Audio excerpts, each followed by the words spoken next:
I was born here in San Francisco, in Valencia Gardens, which is housing projects. Majority of the race is African American.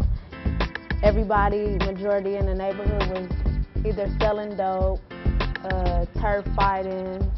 It was in a negative environment to be brought into. My sister, she was involved in dealing drugs, and so it was like in my home as well, you know.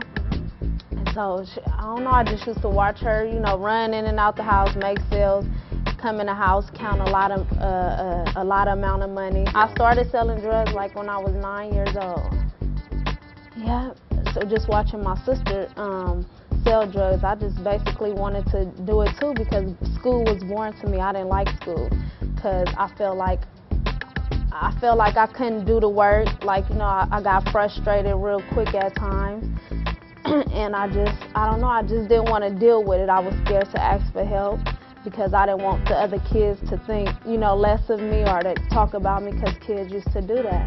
Then it was a lot of, like we used to have turf fights. Like we used to fight against Fillmore, Hunters Point, Army Street projects.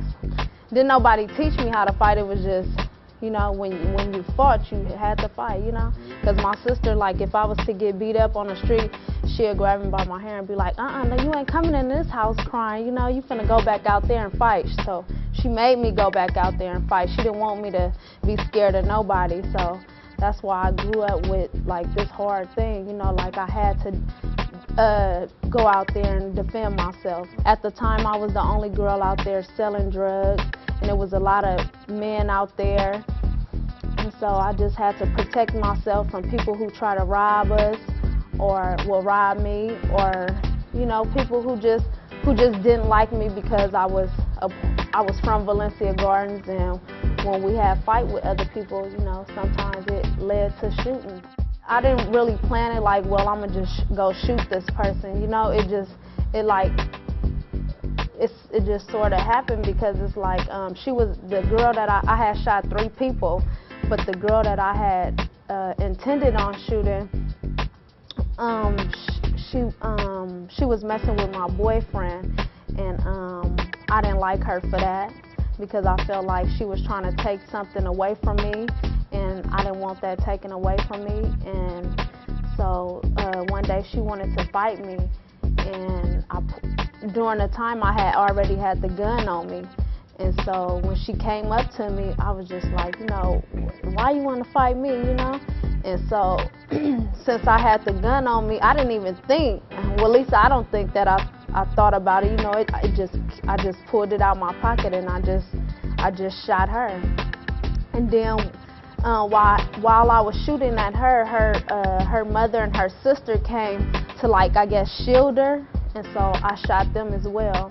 When I was in the courtroom, I mean, my mom was there, my family was there, my friends were there.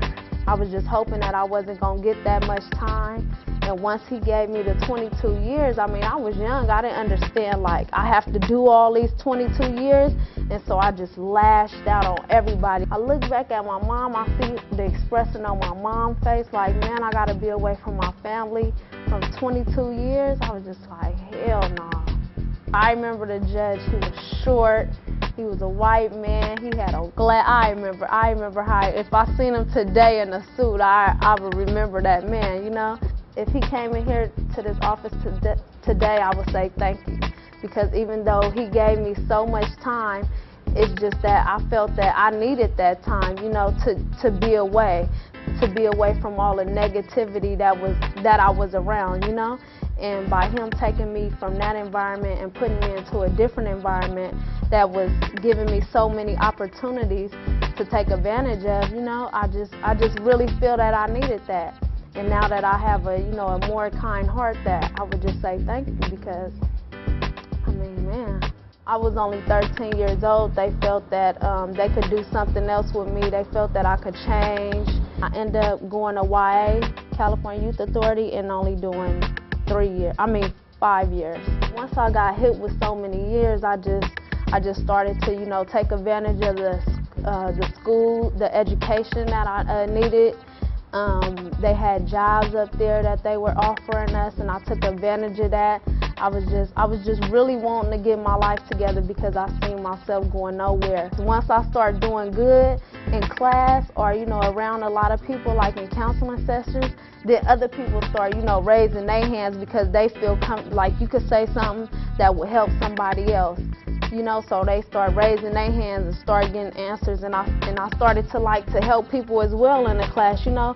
Like, look, man, I couldn't do it either. I couldn't read, I couldn't write, I didn't know a math problem, you know, and once I started doing it, it seemed like everybody else started just like joining in with it, so they'll just start, you know, like wanting to do it too, you know, so it was cool. In my heart, I think I always like knew the good from the bad, but it's just that I didn't want people to know that I knew the good, or I didn't want to react on the good because I didn't want other people to look at me, you know, as this nerd or, you know, somebody trying to be goody good. You know, I didn't want that at the time, so I just rolled with, you know, being a hard person, you know, being somebody that I really wasn't, you know. I can't really say that. I can't really say that I've changed like 100% because I know in my heart that I haven't, because it's like it's still times where I still, you know, go back to thinking, well, man, I could just hurry up and get out there and, you know, do it again, you know. But I always, now I think like, you know, no, I can't go back, because if I go back, they gonna max me out, you know, and I'm not trying to go back to jail no more. I'm just tired of it. So right now I'm just basically trying to stay focused on me. This job has really helped me in a lot of ways. I type up pieces from youth that's incarcerated and I respond to it, like try to encourage them to do right and ask them questions to make them think, you know, while they're in that cell, to where they could, you know, think like, whoa, you know, about the things that they did. And I go to facilities to talk to kids, do workshop with the kids that are in jail. It not only helps them, but it also helps myself, because it's like if I was to go out there and do something wrong, I couldn't go to them and, you know what I'm saying, tell them to do good, because I would feel like a hypocrite, you know. That's why I say people are my higher power, because they the ones who keep me strong. They are the ones who motivate me. They keep me alive. My husband is special to me because he's the one that keeps me focused. You know, he's not the type of person like my old boyfriend. Well, yeah, you know, here's a sack of rocks, you know, go sell it. You know, he works, you know, he takes care of me, and I don't know, he just keeps me focused on doing the right thing. He don't tell me to go do nothing wrong. He just always tell me to stay positive, you know.